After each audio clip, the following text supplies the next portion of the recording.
By the end of this video, you're gonna learn 4 methods to reduce your delayed onset muscle soreness. And at the end of the video, I'm gonna give you 2 extra bonuses to give you great information about dealing with this problem. My name is Dr. Story. I've been a chiropractor for over 25 years. I'm gonna give you realistic advice based on my experience and based on the scientific literature. Now, there are 2 methods that many people use, and I don't really think these are great methods, but they will temporarily reduce your pain from soreness from a workout. The problem is that they will reduce the speed with which you recover. And I'm gonna let a colleague of mine let me know, and I'm gonna have a colleague tell you why this is. Thank you, Dr. Story. Well, ice and NSAIDs are 2 things that you could use to reduce your pain from delayed onset muscle soreness. The problem is, icing reduces circulation. All the nutrients and all the blood going to the area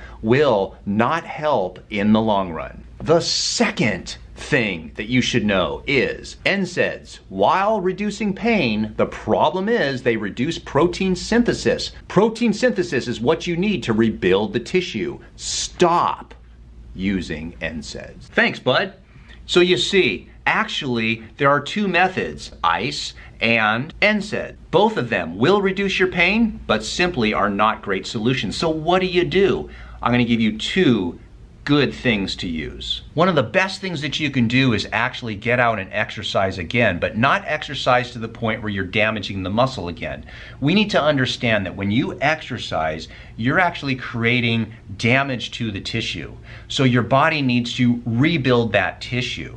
And you need to get blood to that area in order to clean out the debris, as well as you need to flush the system with nutrients and oxygen. That's what's going to actually help you heal from the delayed onset muscle soreness. So what you want to do is some form of light, easy, no load, low resistance but high repetition exercise. So for example, cycling, swimming, walking, a range of motion exercises, anything to get circulation deep into the tissue, and you will actually find that you recover quicker. The second thing that you need to do is nutrition. And nutrition is extremely important because there's so many people that they'll exercise and then literally eat like crap later in the day. What you need to do is you need to have a diet that has about 30% of your calories as protein, 30% of your calories as monounsaturated fats such as olive oil, avocado, that type of thing, and the remaining 40% of your meal in terms of calories should be carbohydrates full of vegetables,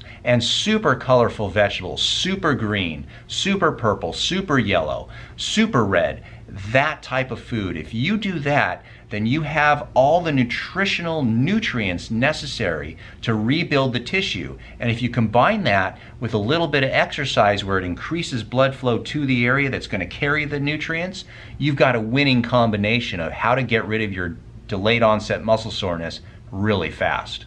So what are your thoughts about this? What do you think? Let me know in the comments section down below. And notice that I eliminated stretching from this conversation. Does stretching actually help delayed onset muscle soreness? Well, the research may surprise you. So I made a video right down here. You can go and link to that. Make sure and watch that because it's important. Because if you're doing something that may be impeding or not even helping you, you could be just wasting your time or causing further harm. So watch that video regarding stretching. The other thing is many people think that there's lactic acid somehow stuck in the muscle, and that's what creates that delayed onset muscle soreness. If you want to find out the truth, there's a video right here, and that will cover that topic in detail. Protein synthesis. He keeps talking about protein synthesis.